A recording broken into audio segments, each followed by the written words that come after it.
Hi guys, welcome back to my new blog. तो guys blog start करते हैं अपनी बेटी की मॉर्निंग से। सुबह उठते उठते हमारी गोदी में आ जाती है। इनको हमारा प्यार चाहिए होता है। शायद हर बच्चे को अपनी माँ का प्यार चाहिए होता है। इनको दिख गई थी हमारे माथे पे बिंदी, तो इन्होंने छुटवा के अपने लगवा ली थी। उसके बाद गाइस मैं इनके लिए हेल्दी और डिलीशियस सा ब्रेकफास्ट लेके आई थी, जो कि मैंने होममेड सेरेलैक इनके लिए बनाया था। उसको देख के इतनी खुश हो गई थी। इनको इतना टेस्टी लगा था कि गाइस खत्म होने के बाद भी बाउल को छाट रही थी टंग से।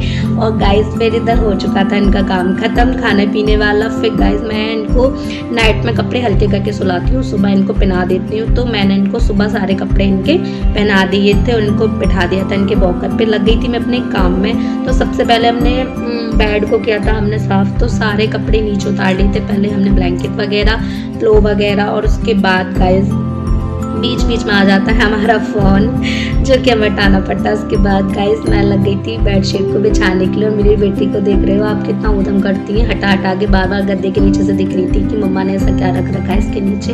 हम इनको बीच बीच में से हटा रहे थे। और गाइस अपनी बेडशीट को इधर हमने बिछा दिया था। फाइनल हमारा सारा काम इधर बेड का हो ही गया था। आ गए थे हम अपनी किचन में सबसे पहले आते ही गाइस मैंने अपने किया था गैस को साफ। और आप ये मत कहना आप डाटा क्यों मार रखा है, क्योंकि मेरी किचन की विंडो खुल रही थी और हवा आ रही थी बहुत ज़्यादा। सारे बर्तनों को मैंने उठा के इधर से इधर रखा और एक एक करके साफ नीचे मतलब कपड़े से पहुँचने लग गई थी।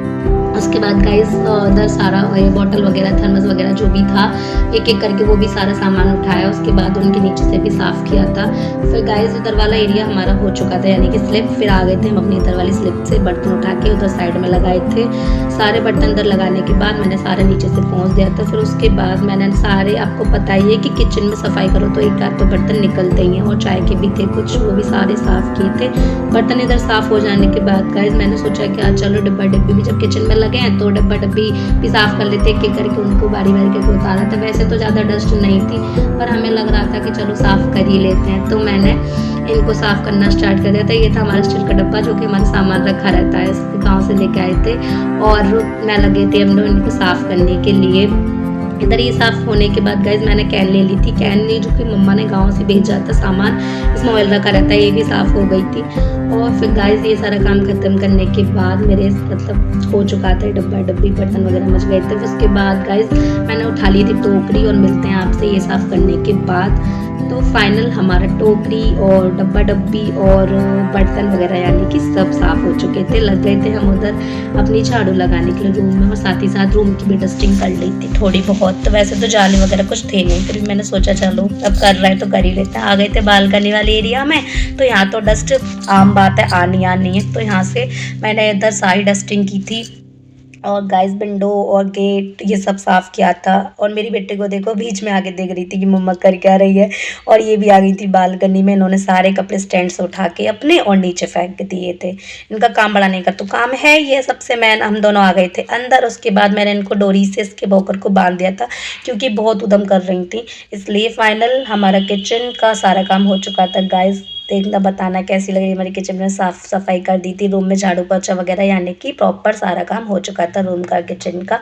उसके बाद गाइस मैं अपने बालकनी वाले एरिया में आ गई थी। बालकनी में गाइस मैंने इधर भी साफ़ सफाई झाड़ू पोछा हो गया था। ये मैंने अपना दाना पानी रख दी थी कबूतरों के लिए, क्योंकि उनके लिए भी रखना ज़रूरी है गाइस। फिर आ गए थे गाइस हम अंदर, और हमने अपना पानी गर्म किया था पीने के लिए। और अपनी बेटी को नमकीन भी खिलाई थी साथ ही साथ। और फिर मैंने अपना गर्म पानी स्टॉक करके रख दिया था अपने एक थर्मस में। उसको हम पूरे दिन पीते रहते हैं आराम से, गर्म पानी को। और साथ ही साथ पीने के लिए भी ले लिया था, प्यास लग रही थी तो। फिर गाइस मैंने सोचा कि अपनी बेटी के लिए दाल बनाने के लिए रख देती हूँ। और उनको देखो कोने में आराम से बैठ के उधम कर रही हैं। तो इनका भी पेट भरना ज़रूरी है, बच्चा है भाई वो। और मैं अपना काम के साथ अपनी बेटी को भी रखती हूँ, साथ ही साथ उनका ख्याल बहुत ज़्यादा रखना ज़रूरी है। तो मैंने इनके लिए दाल बना दी थी इधर, यानी कि चढ़ा दी थी। उसके बाद गाइस मुझे दोबारा से काम बढ़ गया था। जैसे कि आप देख ही रहे होंगे कि ऊपर से टंकी उतर रही थी। किट्टू को देखो, इनको डर लग रहा था। टेरेस से सारी टंकियाँ नीचे आ रही थी, जहाँ 4 टंकियाँ आई थी ऊपर से नीचे। और इन्होंने इतना काम बढ़ा दिया था मेरे लिए, दोबारा भैया ने एक एक करके उतार रहे थे। और लास्ट की टंकी गाइस रह गई थी, जो कि वो फंस गई थी हमारी ग्रिल पे। तो हमने ढक्का दे के उसको नीचे करवाया था। फिर गाइस मैंने लग गई थी अपनी सफाई में, सारा ये टंकी वंकी उतर गई थी। उसके बाद मैंने ग्रिल को साफ़ किया था झाड़ू लगाई थी। उसके बाद मैंने गाइस नीचे भी ये जो सीमेंट चढ़ गई थी वो सारा साफ़ किया। फिर मैंने गीले पोंछे से सारी ग्रिल को पोंछा क्योंकि मुझे दोबारा भी कपड़े उस पर डालने थे, इसलिए गाइस नीचे भी फर्श हमने साफ़ कर दिया था बालकनी वाला। उसके बाद मैंने सारे कपड़े डाल ही दिए थे। बेटी को अंदर सुला रही थी, इनको हमारे बिना नींद नहीं आती, इसलिए आई होप मेरा मिनी ब्लॉग आप लोगों को पसंद आया हो गाइस।